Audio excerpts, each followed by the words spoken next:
currently up here in Thule Air Force Base in northwest Greenland, deploying some oceanographic buoys at a Royal Danish Air Force C-130 in support of the International Arctic Buoy Program.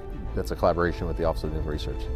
2 years ago, we established the International Cooperative Engagement for Polar Research, or ICEPAPER, which is a new multinational effort.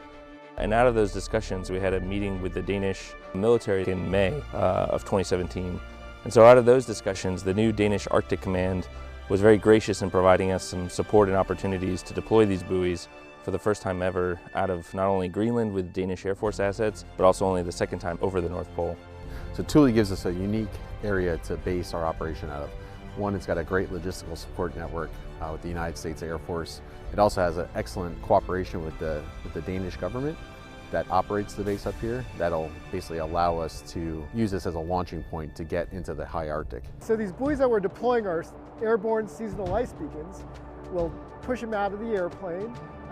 They have basic fundamental meteorological sensors of air pressure, air temperature, and they also measure surface temperature and have GPSs so we know where they are. It's basically a buoy that could survive for multiple years in the seasonal ice zone. Melt out in the summer, survive storms and crunching sea ice. It's a pretty harsh environment now. The National Ice Center uses data from the Arctic buoys in assisting in determining and forecasting sea ice conditions, which we provide to government vessels such as U.S. submarines, Coast Guard icebreakers and cutters operating near the ice, as well as research vessels that have scientific missions near the sea ice. This also reduces risks to our forces and anyone operating in the Arctic or other just commercial vessels as well by providing them more accurate forecasts. So the fact that we could jump on a Royal Danish C-130 and drop the buoys over the North Pole, it's a pretty rare event.